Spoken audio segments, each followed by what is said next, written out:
60세 세무공무원, 퇴직 후 꿈꿨던 노후 연금만 믿었다가 악몽이 되다. 서론 꿈꿨던 노후 vs 현실. 35년간 열심히 일했다. 하루하루 버티며 퇴직 후에는 여유롭게 살 거라고 믿었다. 연금도 나오니까 크게 걱정할 필요 없겠지? 많은 사람들이 공무원으로 정년 퇴직하면 안정적인 노후가 보장된다고 생각한다.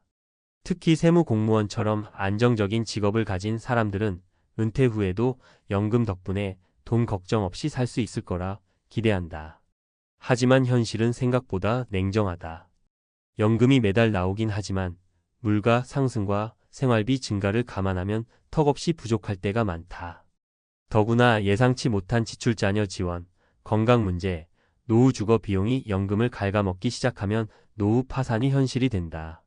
결국 은퇴 후에도 계속 돈 걱정을 해야 하고 심지어 다시 일자리를 찾아야 하는 경우도 허다하다.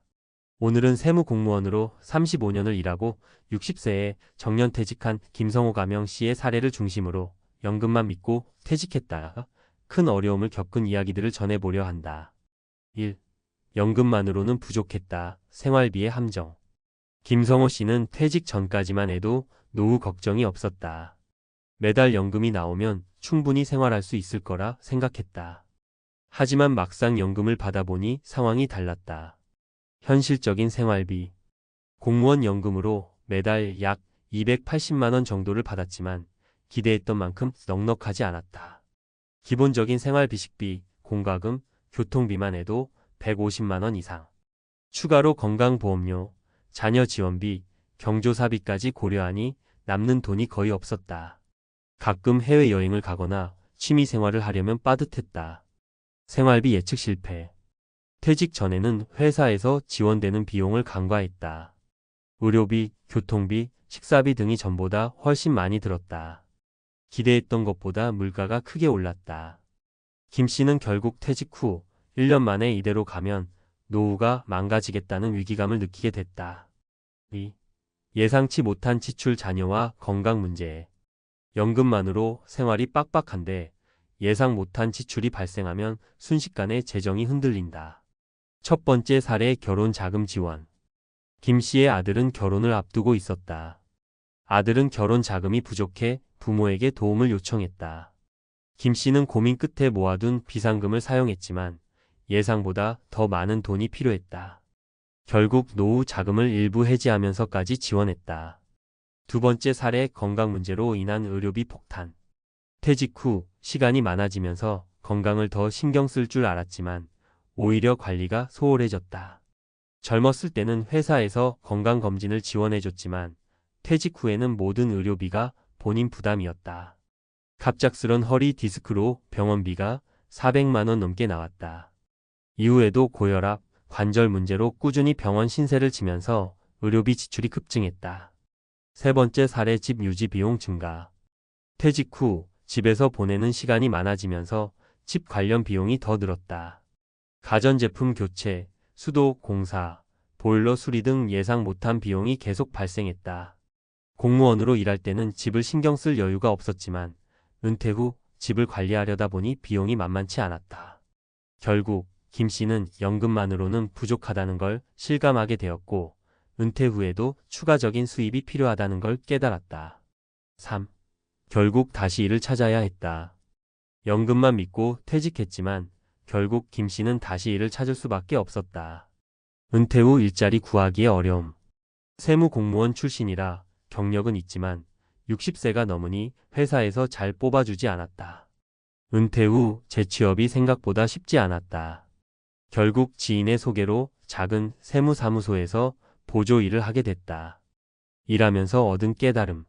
노후에는 연금만 믿을 게 아니라 추가 소득을 준비해야 한다. 건강이 허락하는 한 가벼운 일이라도 할 수 있도록 미리 계획해야 한다. 은퇴 전에 파이프라인 월세 수입, 투자, 사업 등을 만들어야 한다. 김 씨는 운 좋게 재취업했지만 이 과정에서 많은 동료들이 노후 파산 위기에 처한 걸 목격했다. 연금이 나온다고 해도 생각보다 부족할 수 있다는 걸 간과하면 안 된다. 결론, 연금만 믿지 말고 은퇴 후 수입원을 만들어라. 김 씨의 사례를 통해 알 수 있는 점은 다음과 같다. 연금만으로는 부족할 가능성이 크다. 생활비는 예상보다 많이 들고 물가 상승도 무시할 수 없다. 예상치 못한 지출이 반드시 발생한다. 자녀 지원, 의료비, 집 관리 비용 등이 노후 재정을 흔들 수 있다. 은퇴 후에도 돈을 벌 수 있는 방법을 마련해야 한다. 퇴직 전에 새로운 직업을 준비하거나 소득 파이프라인을 만들어야 한다. 노후를 망치는 가장 큰 착각은 연금이 있으니 괜찮겠지라는 생각이다. 지금 연금만 믿고 안일하게 있다면 몇 년 후 후회하게 될지도 모른다. 퇴직 전에 반드시 은퇴 후 수입원을 준비하라. 그래야 진정으로 걱정 없는 노후를 보낼 수 있다. 연금만 믿다간 위험하다. 노후 재정에 숨겨진 진실. 김 씨의 사례에서 알 수 있듯이 연금만으로는 충분하지 않다. 이는 단순한 개인의 경험이 아니라 경제학적 분석과 과학적 데이터에서도 충분히 증명되고 있다. 이번에는 왜 연금만으로는 안정적인 노후가 어려운지를 경제학적 논리와 노년기의 생리학적 변화까지 고려하여 분석해 보겠다. 1. 연금의 구매력 하락 인플레이션의 위협. 많은 사람들이 간과하는 것이 바로 인플레이션 물가 상승이다. 경제학적 분석 연금의 실질 가치 하락. 연금은 매달 고정적으로 지급되지만 문제는 물가가 지속적으로 상승한다는 점이다. 예를 들어 연금을 300만 원 받는다고 해도 20년 뒤 이 돈의 가치는 현재 150만 원 이하로 떨어질 수 있다. 한국은행 통계에 따르면 연평균 물가 상승률은 약 23% 수준이다. 20년 후에는 현재의 1,000만 원이 약 550만 원의 구매력으로 감소할 수 있다. 노후에는 고정 지출 식비, 공과금, 건강보험료 등이 많기 때문에 소득은 그대로인데 생활비는 계속 오르는 구조가 된다. 해결책. 단순히 연금을 받는 것만으로는 부족하며 투자를 통한 자산 방어가 필요하다. 배당주, 채권, 부동산 수익 등 물가를 반영한 추가적인 소득원이 반드시 있어야 한다. 2. 노년기 의료비 증가, 건강을 고려한 재정 설계의 필요성. 퇴직 후 가장 크게 증가하는 지출 항목이 바로 의료비다. 생리학적 분석 나이가 들수록 의료비 지출이 폭증한다. 미국 메이오 클리닉의 연구에 따르면 60대 이후의 의료비는 50대보다 평균 2배 이상 증가한다. 65세 이상 노인의 70%가 만성질환을 가지고 있으며 매년 정기적인 치료가 필요하다. 고혈압, 당뇨, 관절염 같은 질환은 퇴직 후 꾸준히 의료비를 발생시키는 주요 원인이다. 건강보험으로 커버되지 않는 비급여 항목 도수치료, 영양주사, 치과치료 등의 부담이 크다. 김 씨의 사례에서도 보았듯이 허리 디스크 치료만으로도 수백만 원이 들었다. 여기에 만성질환 관리 비용이 추가되면 연금만으로는 절대 감당할 수 없다. 해결책. 퇴직 전부터 건강관리에 투자하여 의료비를 줄이는 것이 중요하다. 추가적인 의료비 대비를 위해 건강보험 외에 실손보험, 연금형 보험을 활용하는 것도 고려해야 한다. 3. 사회적 고립과 정신건강 돈만이 답이 아니다. 연금만 믿고 살다 보면 또 다른 큰 문제가 발생한다.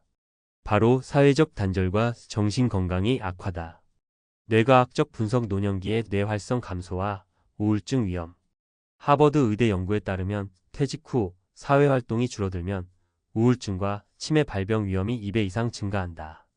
퇴직 후 5년 이내의 남성 중 30%가 우울증을 경험하며 이는 경제적 불안과 연관이 깊다. 경제적 이유로 사회활동 여행, 취미, 동호회 등을 줄일 경우 뇌의 전두엽 활동이 감소해 치매 위험이 높아진다. 김 씨도 퇴직 후 돈 걱정 때문에 친구들과의 만남을 줄이고 외출을 자제하다 보니 심리적으로 위축되었다. 연금만으로는 단순한 생활 유지밖에 안 되기 때문에 노년기 삶의 질을 떨어뜨리는 결과를 초래할 수 있다. 해결책. 경제적 여유를 확보하여 사회활동을 유지할 수 있도록 계획해야 한다. 퇴직 후에도 가벼운 일이나 봉사활동을 통해 사회적 관계를 유지하는 것이 필수다. 4. 노후 자금의 지속 가능성 연금 외에 추가 소득이 필요하다. 퇴직 후 2030년을 살아야 한다는 점에서 연금만으로는 지속 가능성이 부족하다. 생명통계 분석 기대 수명의 증가. 2024년 한국인의 기대 수명은 남성 80.3세, 여성 86.3세로 계속 증가하는 추세다. 퇴직 후 적어도 2530년간 지속적으로 소득을 만들어야 한다. 단순히 연금만으로 30년을 버틸 수 있을까? 절대 쉽지 않다. 김 씨도 퇴직 후 몇 년 만에 이대로는 부족하다는 걸 깨닫고 재취업을 고려했다. 하지만 60세가 넘으니 취업 기회는 크게 줄어들었고 결국 몸이 힘든 일을 해야만 했다. 해결책. 퇴직 전부터 연금 외에 추가적인 소득원을 마련해야 한다. 임대소득, 주식 배당, 온라인 사업, 유튜브 등 다양한 수입원을 고려해야 한다. 결론 노후 재정 설계 지금부터 준비해야 한다. 연금만 믿으면 위험하다. 물가는 오르고 의료비는 증가하고 예상치 못한 지출이 늘어난다. 건강한 노후를 위해 의료비 대비와 정신건강 관리가 필수다. 퇴직 후에도 지속 가능한 소득원을 마련해야 안정적인 노후가 가능하다. 김 씨의 사례처럼 연금만 믿고 있다가 현실을 깨닫고 후회하는 사람이 많다. 그러지 않기 위해서는 퇴직 전부터 철저한 재정 설계가 필요하다. 지금 준비하지 않으면 은퇴 후 당신도 김 씨처럼 연금만 믿었다가 후회하는 상황이 올 수도 있다. 당신의 노후 지금 당장 준비해야 한다. 우리도 이제 곧 은퇴인데 준비는 얼마나 됐지? 아내의 말 한마디에 남편은 멍해졌습니다. 평소엔 늘 잘 살고 있다고 생각했지만 막상 손에 쥔 자산을 하나하나 세어보니 자신도 놀랄 만큼 현실이 초라했습니다. 2025년 50대 평균 자산이 5억 원을 넘겼다는 보도가 나왔을 때 그는 말없이 뉴스를 닫았습니다. 자녀 둘의 대학 등록금, 남은 대출금, 그리고 비상금 몇 천만 원 통장을 이리저리 돌려봐도 5억과는 거리가 먼 숫자였습니다. 그날 밤 그는 조용히 혼잣말을 했다고 합니다. 50대면 이 정도는 있어야 한다고? 나만 이렇게 모자란 건가? 이 글은 그런 수많은 50대의 진짜 현실에 대한 이야기입니다. 겉으로는 평범해 보이는 사람들, 하지만 속을 들여다보면 은퇴 준비는커녕 당장 내일이 불안한 경우도 많습니다.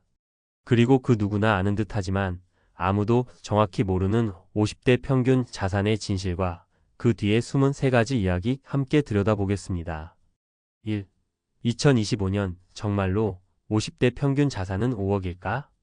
통계청과 한국은행이 발표한 가계금융복지조사에 따르면 2025년 기준 50대 가구의 평균 순자산은 약 5억 2천만 원입니다.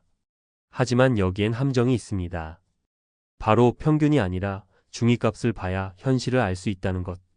평균은 상위 10%가 자산을 끌어올린 수치고 중위값은 진짜 일반적인 50대 가구의 현실을 보여줍니다. 그 중위값은 약 2억 7천만 원. 게다가 이 금액에도 집값이 포함되어 있다는 걸 잊으면 안 됩니다. 즉, 현금이나 금융 자산으로 쓸 수 있는 건 많아야 몇 천만 원 수준이라는 이야기죠. 그런데 이 수치를 보고 그럼 나도 괜찮은 편이네? 라고 착각하면 곤란합니다. 왜냐고요? 자, 실제 사례들을 보시죠. 사례 1. 나는 평균이 아니라 평균 착각에 속고 있었습니다. 55세 전자회사 대리 김씨. 김씨는 지방 중소 전자회사에서 25년째 일하고 있습니다. 퇴직금 포함 자산은 약 3억 5천만 원. 뉴스 보니까 평균이 5억이라던데 나도 그럭저럭 하며 안심했죠. 하지만 큰 실수가 있었습니다. 3억 중 2억은 아직 대출이 남은 집값이었고 나머지 중 대부분은 아이 교육비와 차량 리스비로 빠져나갈 예정이었습니다. 막상 쓸 수 있는 돈은 2천만 원 남짓? 정말로 내가 은퇴를 앞두고 있는 게 맞나 싶었어요. 내가 무얼 믿고 퇴직을 기다린 걸까? 그는 요즘 주말마다 택배 아르바이트를 하고 있습니다. 당장 쓸 수 있는 돈의 중요성을 뒤늦게 뼈저리게 깨달았다고 말합니다. 사례 2. 남편이 숨겨둔 통장 잔고를 보고 울 뻔했어요. 58세 맞벌이 부부 정씨. 서울에 사는 맞벌이 부부. 아내는 늘 남편이 자산 관리를 잘하고 있다고 믿었습니다. 남편이 걱정 마, 다 계획이 있어라는 말을 해왔으니까요. 그런데 어느 날 은퇴를 앞두고 서로의 통장과 부동산, 보험까지 전부 정리하는 시간을 가졌습니다. 그리고 그 자리에서 충격을 받았습니다. 당신이 모았다는 자산, 이게 다야? 실제로는 남편은 금융 지식이 부족했고 월급이 들어오면 대부분 생활비와 가족 비용으로 써버린 상태였습니다. 보험은 중복되고 펀드는 마이너스. 결국 남편이 관리했다던 자산은 거의 0에 가까웠습니다. 평균보다 못한 우리 가계부를 보며 서로에게 너무 무관심했던 지난 세월을 후회했죠. 이 부부는 지금 부랴부랴 퇴직 후 10년간 쓰기 위한 생활비 리스트와 이민까지 검토 중입니다. 사례 3. 회사에선 잘 나갔는데 내 통장은 처참했죠. 59세 대기업 퇴직 예정 박 팀장. 박 팀장은 대기업에서 30년을 일했습니다. 연봉도 높았고 사람들도 성공한 인생이라며 부러워했죠. 하지만 정작 그는 내가 은퇴 후 뭘 먹고 살아야 하는지 몰랐다고 고백합니다. 집값만 12억이라니까 사람들이 좋겠다고 해요. 그런데요, 그 집 팔면 갈 데가 없어요. 그리고 남은 자산은 1억 조금 넘어요. 그걸로 30년을 어떻게 살죠? 지금 그는 월세로 갈아타고 퇴직금으로 상가 임대 수익을 만들 계획입니다. 내가 50대에 이런 계산도 안 해봤다는 게 부끄럽습니다. 젊었을 땐 연봉만 봤는데 이제 보니 중요한 건 자산 구성이더라고요. 결론 숫자가 아니라 구조를 보자. 50대 평균 자산 5억이라는 말은 숫자일 뿐 그 안에 집값, 대출, 보험, 비상금, 교육비, 생활비가 어떻게 섞여 있는지를 보지 않으면 무의미합니다. 가장 중요한 건 지금 쓸 수 있는 자산과 은퇴 후 지속 가능한 현금 흐름입니다. 통장이 커 보여도 지속 가능성이 없으면 무용지물입니다. 주변에 휘둘려 평균만 쫓다가 정작 내 생활과 맞지 않는 은퇴 설계를 할 수도 있습니다. 아내와 남편이 각자 따로 자산을 관리했다면 지금이라도 통합해보는 것이 절실합니다. 전문가의 조언. 평균 자산에 현혹되지 말고 중위값과 가용 자산을 따져라. 주거용 부동산을 자산으로 착각하지 말고 은퇴 후 현금 흐름을 만들어라. 부부가 함께 재정 상태를 공유하고 필요한 만큼 줄이며 살아갈 수 있는 시뮬레이션을 해보라. 마지막으로 남들보다 부족하다고 해서 부끄러워할 필요 없습니다. 하지만 나는 평균은 되겠지라며 안심하는 건 위험합니다. 지금이 바로 나의 자산 구조를 진짜로 점검해 볼 타이밍입니다. 남편이든 아내든 함께 계산기 앞에 앉아야 할 때입니다. 그렇게 오래 일했는데 왜 지금이 이렇게 불안할까? 그 답은 숫자보다 현실적인 구조 안에 있습니다. 그리고 이제부터라도 늦지 않았습니다. 평균이 아니라 나의 은퇴 설계를 만들어갈 시간입니다. 50대면 이 정도는 있어야 한다고요? 2025년 평균 자산, 남편의 충격 고백. 전문가 서론 숫자에 속지 마십시오. 자산 구조를 보셔야 합니다. 2025년 기준 통계청과 한국은행의 자료에 따르면 50대 가구의 평균 순자산은 약 5억 2천만 원으로 나타납니다. 그러나 많은 이들이 이 수치 하나만 보고 안심하거나 좌절합니다. 하지만 자산관리 전문가로서 분명히 말씀드리자면 평균은 절대 현실을 대변하지 못합니다. 상위 10%가 평균을 끌어올린 착시 효과. 집값 포함 자산이라는 비연금성 자산의 비중. 실제 은퇴 생활에 사용 가능한 가용 자산 CASHABL이 에셋의 부족. 이러한 요인들을 감안할 때 진짜 필요한 것은 단순한 숫자가 아니라 자산의 구성과 유동성입니다. 핵심 분석 1. 평균과 중위값의 차이를 이해하라. 2025년 기준 50대 평균 자산 약 5억 2천만 원. 같은 연령대 중위값 자산 약 2억 7천만 원. 실제 현금화 가능한 자산의 예적금, 금융상품, 퇴직금 등 5천만 원 미만인 경우 다수. 부동산이 대부분을 차지하는 구조에서는 은퇴 후 생활비로 전환 가능한 자산이 거의 없다는 것이 문제입니다. 따라서 지금 필요한 것은 내 자산이 은퇴 생활을 버틸 수 있는 구조인가에 대한 철저한 검토입니다. 사례 1. 중소기업 직장인 착시속 자산 착각. 김모 씨 55세는 중소기업에서 25년 근속 후 자산을 점검했을 때 자신이 평균 정도는 된다고 생각했습니다. 하지만 실제 구성은 다음과 같았습니다. 자가주택대출 7천만 원 포함 약 2.5억 원. 자동차 및 기타 소비자산 약 3천만 원. 금융자산 약 2천만 원. 퇴직금 추산 약 6천만 원. 총합 약 4.6억 원처럼 보였지만 실제 은퇴 후 생활에 바로 투입 가능한 자산은 2천만 원에 불과했습니다. 가용 자산 대비 은퇴 기간 2530년을 고려하면 심각한 준비 부족입니다.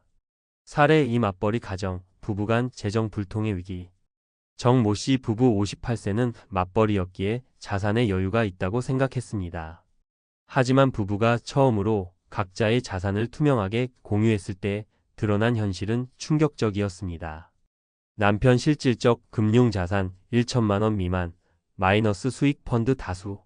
아내 예적금 일부 있지만 자녀 교육비로 소진 예정. 보험은 중복 가입, 실효된 상품도 다수 존재. 이 가정은 결국 전문가의 도움을 받아 지출 구조 조정과 현금 흐름 확보를 위한 포트폴리오 개편에 들어갔습니다. 은퇴 전이라 다행이지만 이 시점이 아니었으면 위험했다는 평가였습니다. 사례 3 고소득 대기업 퇴직 예정자, 유동성 부족의 함정. 박모 씨 59세는 대기업에서 30년 넘게 근무했고 고소득이었기에 여유로운 은퇴를 기대했습니다. 하지만 막상 자산을 정리하니 다음과 같은 결과가 나왔습니다. 시가 12억 원 자가 아파트 현금화 불가능. 금융자산 약 1억 원. 자녀 결혼 준비금 및 차량 리스 등 고정비 지속 존재. 결국 박 씨는 부동산 다운사이징과 함께 퇴직금을 활용한 상가 임대 사업으로 전환을 준비하고 있습니다. 고소득이어도 자산의 유동성과 소비 구조를 함께 고려하지 않으면 위험합니다. 전문가 재현 지금 점검해야 할 3가지. 1. 내 자산의 유동성은 어느 정도인가? 부동산 위주의 자산 구조는 현금 흐름 관리에 취약합니다. 퇴직 후엔 매달 들어오는 돈이 없기 때문에 금융 자산이 절대적으로 중요합니다. 2. 지금 소비 수준이 은퇴 후에도 유지 가능한가? 현재의 소비 패턴을 은퇴 이후에도 유지하려면 예상 은퇴 소득과 비교한 소비 시뮬레이션이 필수입니다. 소비 패턴이 바뀌지 않으면 은퇴 후 파산 위험이 급격히 올라갑니다. 3. 부부가 함께 자산 구조를 공유하고 있는가? 은퇴 후에는 부부가 동시에 소득이 끊기기 때문에 자산 구조에 대한 공동의 이해와 협력이 필요합니다. 서로 있는 줄 알았다는 식의 착각은 매우 위험합니다. 마무리 좋은 숫자보다 구성을 보라. 50대가 은퇴를 앞두고 점검해야 할 것은 총 자산이 아닙니다. 오히려 중요한 것은 그 자산이 얼마나 유동적인가, 얼마나 지속 가능한 생활비를 만들어줄 수 있는가입니다. 5억이 있어도 매달 마이너스인 사람이 있는 반면 2억으로도 정리된 지출 구조와 현금 흐름을 가진 사람은 더 안정된 노후를 맞을 수 있습니다. 지금 자산의 총액에 속지 마십시오. 구조와 흐름을 읽는 눈이야말로 은퇴 준비의 진짜 핵심입니다. 만날 때마다 자기는 늙지도 않은 것처럼 굴면서 남들 보고 폭삭 늙었다고 하는 사람 있잖아요. 진짜 정 떨어지더라고요. 말하는 걸 보면 배운 것도 없는 것 같고 그냥 무시하려고요. 60대 급격한 노화의 갈림길 당신의 선택은? 세월 앞에 장사 없다는 말, 틀린 말은 아닙니다. 하지만 60대에 들어서면서 마치 시간이 2배속으로 흐르는 듯 급격히 노화를 겪는 사람들이 있는가 하면 여전히 활기 넘치는 모습으로 젊음을 유지하는 사람들도 있습니다. 그 차이는 과연 무엇일까요? 수많은 연구와 사례들을 살펴보면 60대의 급격한 노화를 겪는 사람들에게는 공통적인 생활 습관들이 나타납니다. 이 습관들은 마치 노화 촉진제처럼 작용하여 우리 몸의 세포와 조직들을 빠르게 늙게 만듭니다. 하지만 희망적인 것은 이러한 습관들은 우리 스스로의 선택에 의해 얼마든지 바꿀 수 있다는 점입니다. 지금부터 60대의 급격한 노화를 부르는 5가지 생활 습관들을 살펴보고 어떻게 하면 이러한 습관들을 개선하여 건강하고 활기찬 노년을 맞이할 수 있을지 함께 고민해 보도록 하겠습니다. 1. 만성적인 스트레스와 걱정. 스트레스는 만병의 근원이라는 말, 괜히 나온 말이 아닙니다. 특히 60대에 접어들면 은퇴, 자녀들의 독립, 건강 문제 등 다양한 변화와 함께 스트레스가 증가하기 쉽습니다. 문제는 이러한 스트레스가 만성화될 경우입니다. 만성적인 스트레스는 우리 몸의 면역 체계를 약화시키고 염증 반응을 증가시켜 세포 노화를 가속화합니다. 또한 스트레스 호르몬인 코르티솔은 콜라겐 생성을 억제하여 피부 탄력을 떨어뜨리고 주름을 증가시킵니다. 2. 운동 부족과 신체 활동 저하. 나이가 들수록 운동의 중요성은 더욱 커집니다. 규칙적인 운동은 근육량과 골밀도를 유지하고 혈액순환을 개선하여 심혈관 건강을 증진시킵니다. 또한 운동은 뇌 기능을 활성화하고 우울증과 불안을 완화하는 효과도 있습니다. 반대로 운동 부족은 비만, 당뇨, 고혈압 등 만성 질환의 위험을 높이고 전반적인 신체 기능 저하를 초래하여 노화를 가속화합니다. 3. 불균형하고 영양 부족한 식습관. 나이가 들수록 우리 몸은 영양소 흡수 능력이 떨어지고 필요한 영양소의 종류와 양도 달라집니다. 따라서 균형 잡힌 식단을 통해 충분한 영양소를 섭취하는 것이 중요합니다. 특히 단백질, 칼슘, 비타민 D 등은 근육량과 골밀도 유지에 필수적이며 항산화 성분이 풍부한 채소와 과일은 세포 손상을 예방하고 노화를 늦추는 데 도움이 됩니다. 반대로 고열량, 고지방, 고나트륨 식품 섭취는 비만, 당뇨, 고혈압 등 만성 질환의 위험을 높이고 노화를 가속화합니다. 4. 수면 부족과 불규칙한 수면 패턴. 수면은 우리 몸이 휴식하고 재충전하는 시간입니다. 특히 밤 10시부터 새벽 2시 사이에는 성장 호르몬 분비가 활발해져 세포 재생과 회복이 이루어집니다. 따라서 규칙적인 수면 습관을 통해 충분한 수면을 취하는 것이 중요합니다. 수면 부족은 면역 체계를 약화시키고 염증 반응을 증가시켜 노화를 촉진합니다. 또한 수면 부족은 인지 기능 저하, 우울증, 불안 등 정신 건강에도 악영향을 미칩니다. 5. 흡연과 과도한 음주. 흡연은 폐암, 심혈관 질환 등 각종 질병의 주요 원인일 뿐만 아니라 피부 노화를 촉진하고 면역력을 저하시킵니다. 또한 과도한 음주는 간 기능을 손상시키고 뇌세포를 파괴하여 인지 기능 저하를 초래합니다. 흡연과 과도한 음주는 60대의 급격한 노화를 겪는 가장 큰 원인 중 하나입니다. 사례를 통해 살펴보는 급격한 노화. 사례 1. 김씨 65세 남성. 김씨는 은퇴 후에도 끊임없이 경제적인 걱정에 시달렸습니다. 자녀들의 결혼 자금, 노후 생활비 등 걱정거리가 끊이지 않았고 이러한 스트레스는 밤잠을 설치게 만들었습니다. 게다가 김씨는 젊었을 때부터 흡연과 음주를 즐겼습니다. 몇 년 사이에 김씨는 눈에 띄게 늙어 보였습니다. 얼굴에는 깊은 주름이 패였고 머리카락은 듬성듬성 빠져 있었습니다. 병원 검진 결과 김씨는 고혈압, 당뇨 등 만성 질환까지 얻게 되었습니다.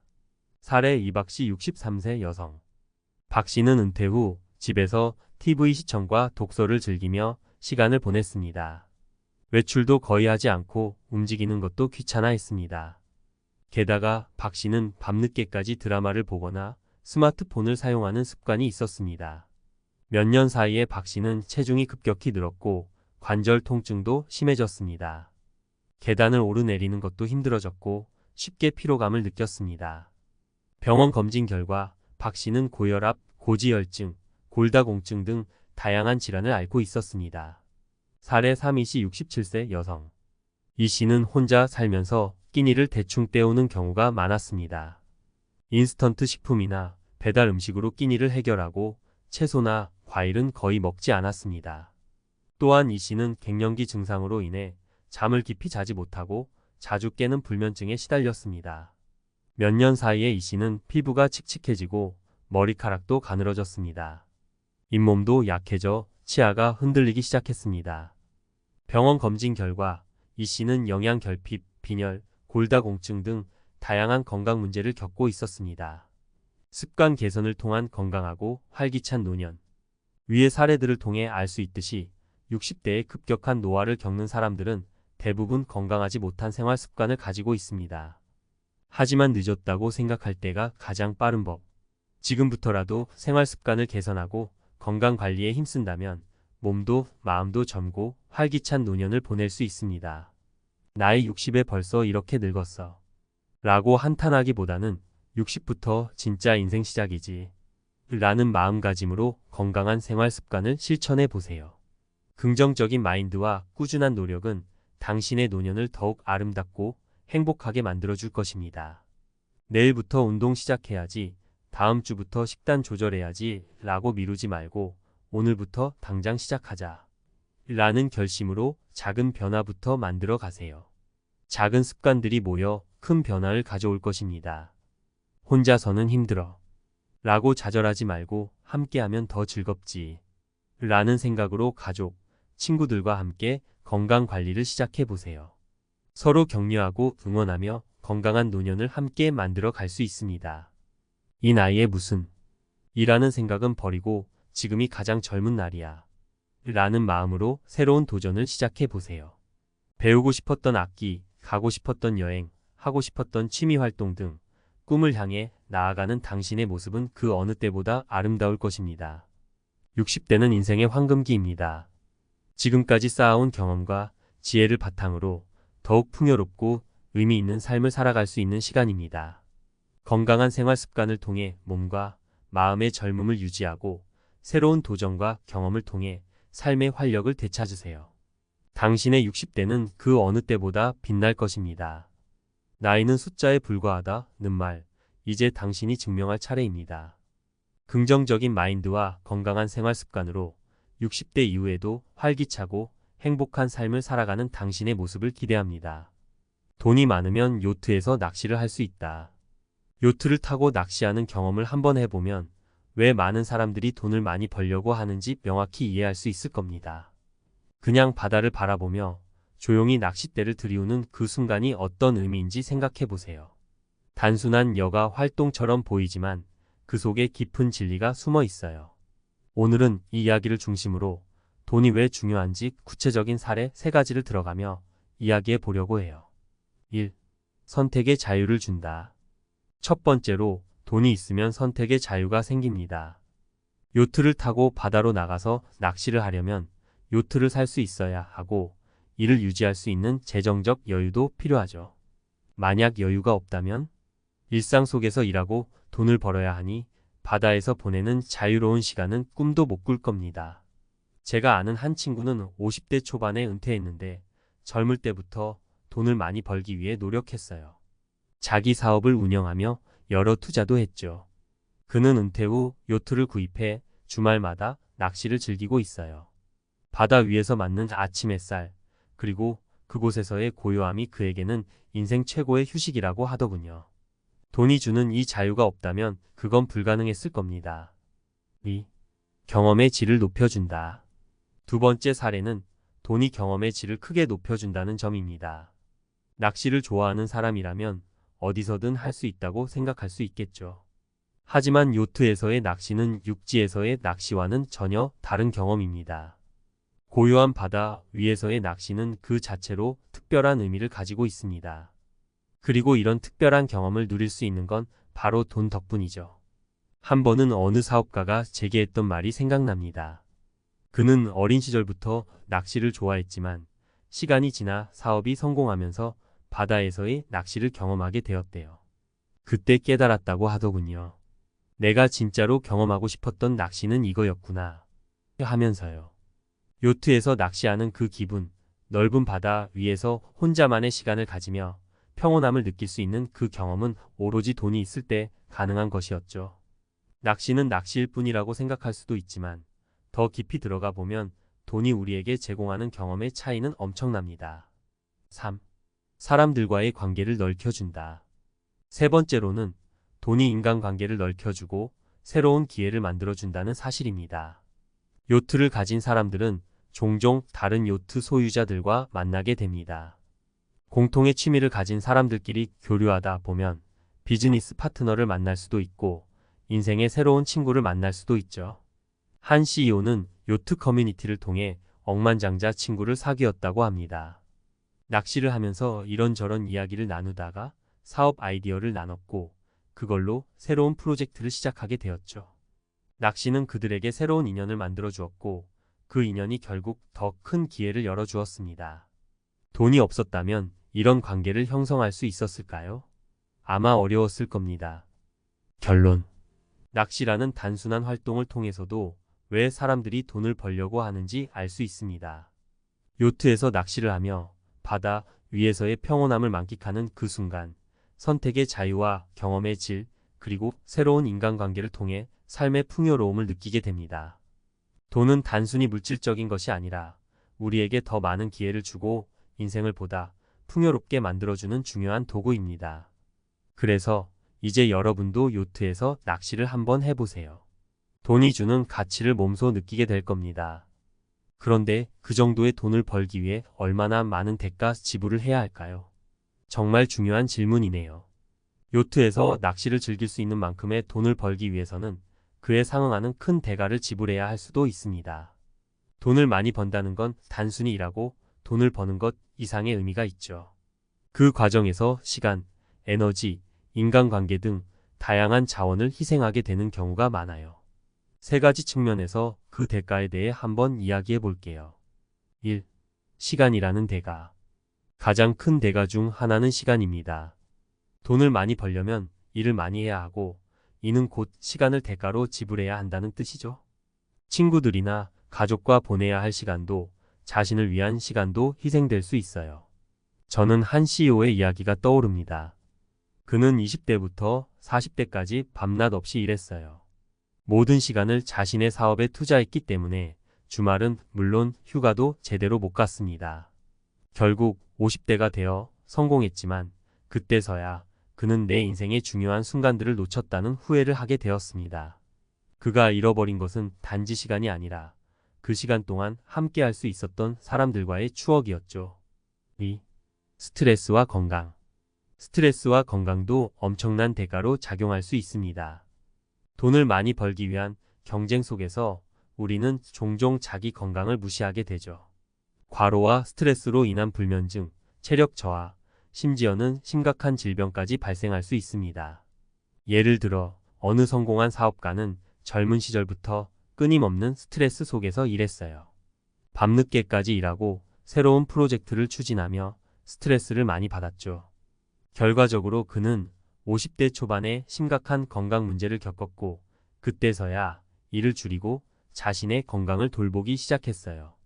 돈을 벌기 위해 너무 많은 스트레스를 받으면 나중에 그 돈으로 건강을 되찾으려고 노력해야 할지도 모릅니다. 3. 인간관계의 희생. 돈을 많이 벌기 위해서는 인간관계에도 일정한 희생이 따를 수 있습니다. 일과 성공에 몰두하다 보면 친구나 가족과의 시간을 희생하게 되고 때로는 관계가 멀어지거나 소원해질 수 있습니다. 한 친구는 젊었을 때 사업에 집중하느라 가족과의 시간이 거의 없었어요.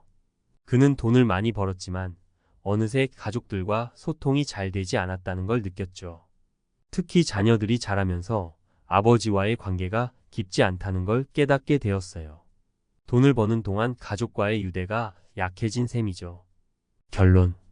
돈을 많이 벌기 위해선 상당한 대가를 치를 수밖에 없습니다. 시간, 건강, 그리고 인간관계, 이 모든 것이 우리가 대가로 지불해야 할 중요한 자원입니다.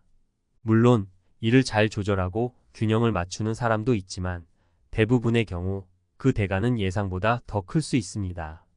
요트에서 낚시를 즐길 수 있을 정도의 돈을 번다면 분명 자유롭고 풍요로운 삶을 누릴 수 있겠지만 그 과정에서 희생해야 하는 것들이 무엇인지도 깊이 생각해 봐야 합니다. 그래서 결국 중요한 것은 균형입니다.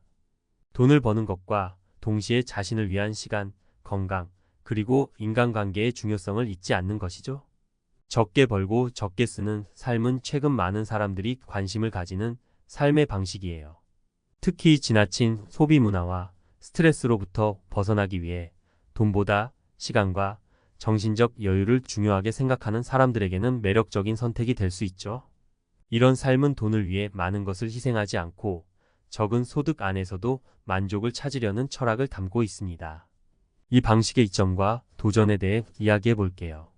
1. 삶의 여유와 심리적 안정. 적게 벌고 적게 쓰는 삶은 삶의 여유와 심리적 안정을 제공합니다. 돈을 많이 벌기 위해 치열한 경쟁에 몰두하지 않고 그저 일상 속에서 소소한 행복을 찾아가는 것이죠. 하루에 적은 시간을 일에 투자하고 나머지 시간은 가족, 친구, 자신에게 집중할 수 있는 시간이 생겨요. 예를 들어 어떤 사람은 대기업에서 일하면서 얻는 고수입을 포기하고 소도시로 이주해 작은 가게를 운영하며 적당히 벌고 소박하게 사는 것을 선택했습니다. 그는 돈은 적지만 스트레스도 없고 내가 원하는 삶을 살고 있다며 만족감을 느끼더군요. 이처럼 적게 벌고 적게 쓰는 삶은 심리적으로 안정적이고 일상 속 작은 것들에서 기쁨을 찾게 해줍니다. 2. 소비의 가치 재정립. 적게 벌면 자연스럽게 소비에 대한 가치관이 바뀝니다. 필요하지 않은 물건이나 과도한 소비를 줄이고 꼭 필요한 것만 구매하게 됩니다. 이는 자원 낭비를 줄이고 환경을 보호하는 의미에서도 긍정적이에요. 저는 미니멀리즘을 실천하는 한 친구의 이야기를 알고 있습니다. 그는 수입이 적은 대신 모든 물건을 심사숙고해서 구매하고 불필요한 물건은 사지 않아요. 그의 집은 깔끔하고 단순하지만 그 안에 있는 모든 물건은 그에게 꼭 필요한 것들이죠. 이렇게 소비를 줄이면 돈뿐만 아니라 마음의 여유도 함께 생기게 됩니다. 내가 소유한 것이 나를 정의하지 않는다는 철학을 바탕으로 소비에 대한 관점을 재정립하게 되죠. 3. 의존에서 벗어난 자유. 적게 벌고 적게 쓰는 삶은 물질적 의존에서의 자유를 제공합니다. 높은 수입을 유지하려면 일에 얽매이게 되고 계속해서 더 많은 것을 소유하려는 욕구가 생기기 마련이에요. 그러나 적게 버는 삶에서는 그러한 욕망에서 벗어나 스스로의 가치관에 따라 독립적인 삶을 살아갈 수 있습니다. 한 친구는 프리랜서로 일하며 매달 적당한 수입을 벌지만 물질적 욕심을 버리면서 큰 빚도 없고 큰 스트레스도 없습니다. 그는 이렇게 말했죠. 나는 이제 더 이상 돈에 쫓기지 않고 내가 원하는 방식으로 내 삶을 살아갈 수 있게 되었어. 이처럼 물질적 의존을 줄이고 진정한 자유를 누리며 스스로를 더 깊이 돌아보는 삶을 살게 됩니다. 도전과 한계. 그러나 적게 벌고 적게 쓰는 삶에도 도전은 존재합니다. 현대 사회에서 기본적으로 필요한 비용은 계속 상승하고 있으며 주거비, 의료비, 교육비 등은 쉽게 줄일 수 없는 부분이죠. 또한 사회적 성공에 대한 압박이나 남들보다 뒤처진다는 불안감이 생길 수 있습니다. 이러한 현실적인 도전 속에서 자신의 가치관을 어떻게 유지하느냐가 중요한 과제가 됩니다. 결론. 적게 벌고 적게 쓰는 삶은 현대 사회의 복잡한 경제 구조에서 벗어나 더 단순하고 의미 있는 삶을 살고자 하는 사람들에게 매우 매력적인 선택입니다. 이 삶의 방식은 시간과 자유를 소중히 여기며 물질적 욕심을 줄이고 진정한 만족을 찾는 과정에서 의미를 찾을 수 있어요. 물론 현실적인 도전도 존재하지만 그 속에서 균형을 찾아가는 것이 중요하겠죠. 적게 벌고 적게 쓰는 삶은 빠른 자유를 가져다 준다. 적게 벌고 적게 쓰는 삶이라는 말 들어보셨나요? 점점 더 많은 사람들이 복잡하고 치열한 사회에서 벗어나 좀 더 단순하고 느린 삶을 추구하고 있습니다. 적게 벌면 당연히 덜 쓰게 되고 그로 인해 더 많은 시간을 자유롭게 활용할 수 있는 거죠. 이 방식은 우리가 돈에 얽매이지 않고도 진정한 행복을 찾을 수 있는 방법 중 하나입니다. 오늘은 이 주제에 대해 구어체로 이야기해 보면서 사례 3가지를 통해 왜 적게 벌고 적게 쓰는 것이 더 빠르게 자유를 가져다 주는지 설명해 드릴게요. 1. 더 많은 시간, 더 많은 자유. 우리가 열심히 일하는 이유가 뭘까요? 대부분 더 많은 돈을 벌기 위해서겠죠. 그런데 그 돈은 결국 더 많은 물건을 사거나 더 좋은 집에 살거나 더 멋진 휴가를 떠나기 위해 쓰이겠죠. 그런데 한번 생각해 보세요. 돈을 벌기 위해 얼마나 많은 시간을 희생하고 있는지요. 만약 적게 벌면 더 적은 시간을 일해도 되니까 그만큼 여유 시간이 늘어납니다. 제 친구 중 한 명은 대기업에서 일하다가 과감하게 사직하고 작은 농촌 마을로 이사했어요. 처음엔 모두가 그를 말렸죠. 그 좋은 직장을 그만두면 도대체 뭐하고 살 거냐? 며 걱정했지만 그는 오히려 행복해졌습니다. 농촌에서 소박하게 살면서 직접 텃밭을 가꾸고 필요한 물건도 최소한으로 구매하며 살아가고 있어요. 그 친구가 가장 자랑스러워하는 건 이제는 일에 묶여 살지 않고 자기만의 시간을 누릴 수 있게 됐다는 거예요. 그는 일하는 시간이 줄어들면서 취미 생활을 더 많이 하게 되었고 자연 속에서의 삶을 만끽하며 진정한 자유를 찾았습니다. 이처럼 적게 벌고 적게 쓰는 삶은 단순히 돈의 문제가 아니라 우리의 시간을 어떻게 사용할 것인지에 대한 선택이기도 합니다. 더 적게 벌면 더 적게 일하고 그만큼 더 많은 시간을 자기 자신을 위해 쓸 수 있다는 거죠. 결국 돈이 아닌 시간이야말로 진정한 자유를 가져다 준다고 할 수 있습니다. 2. 스트레스 없는 생활. 다음으로는 돈과 관련된 스트레스입니다. 우리가 돈을 벌기 위해서는 끊임없이 일해야 하고 그로 인해 스트레스가 쌓이기 마련입니다. 하지만 적게 벌고 적게 쓰는 삶을 선택하면 이러한 스트레스에서 해방될 수 있습니다. 왜냐하면 더 많은 돈을 벌어야 한다는 부담이 사라지기 때문이죠. 예를 들어 또 다른 친구는 아주 고수익을 받는 직장에서 일하고 있었지만 매일 스트레스와 피로로 힘들어했어요. 그는 이렇게 계속 가다가는 나중에 돈은 쌓이겠지만 정작 나 자신은 망가질 것 같다고 말하더군요. 그래서 그는 과감히 직장을 그만두고 소규모의 자영업을 시작했습니다. 물론 수입은 대폭 줄었지만 그 친구는 이제 더 이상 스트레스에 시달리지 않습니다.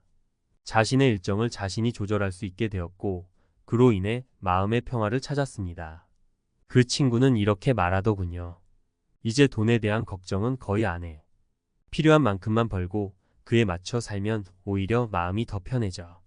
이처럼 적게 벌고 적게 쓰는 삶은 우리가 돈 때문에 받는 스트레스를 줄여줍니다. 돈에 얽매이지 않고 더 자유롭게 살 수 있는 거죠. 3. 진정한 만족을 찾는 법.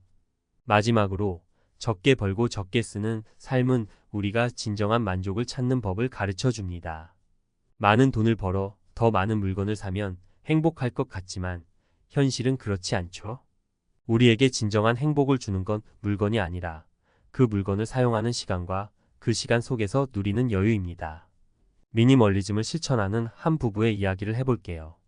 이 부부는 처음에는 대도시에서 큰 집과 고급 차를 소유하며 살았지만 어느 순간 자신들이 진정으로 행복하지 않다는 걸 깨달았대요. 그래서 그들은 과감히 집을 팔고 작은 아파트로 이사했습니다. 그 이후로는 불필요한 물건들을 줄이고 꼭 필요한 물건만 가지고 살았어요. 그들은 더 이상 물건을 소유하는 것에 집중하지 않고 오히려 경험과 관계에 더 큰 가치를 두게 되었다고 해요. 이 부부는 이제는 매일 저녁을 함께 요리하며 대화하는 시간이 훨씬 더 소중해졌다고 말했습니다. 더 이상 물질적인 것에 얽매이지 않고 소소한 일상 속에서 행복을 찾게 된 거죠. 적게 벌고 적게 쓰는 삶은 이런 식으로 우리가 진정으로 무엇을 원하는지 그리고 무엇이 우리를 행복하게 만드는지 깨닫게 해줍니다. 결론. 적게 벌고 적게 쓰는 삶은 우리에게 빠른 자유를 가져다 줍니다. 더 많은 돈을 벌기 위해 희생해야 하는 시간을 줄이고 그 대신 우리가 원하는 것에 집중할 수 있는 기회를 제공합니다. 이 삶의 방식은 스트레스를 줄이고 진정한 만족을 찾게 해주며 무엇보다도 시간이라는 가장 소중한 자원을 되찾을 수 있게 해줍니다. 물론 이 방식이 모든 사람에게 맞는 건 아닐 수 있습니다. 하지만 적게 벌고 적게 쓰는 삶을 선택하면 돈에 묶이지 않고 자신의 삶을 좀 더 주체적으로 만들어 나갈 수 있습니다. 현대 사회에서 우리가 흔히 놓치는 중요한 가치는 바로 자유일지도 모릅니다. 적게 벌고 적게 쓰는 삶은 그 자유를 가장 빠르고 단순하게 얻을 수 있는 길 중 하나라는 걸 기억해 주세요.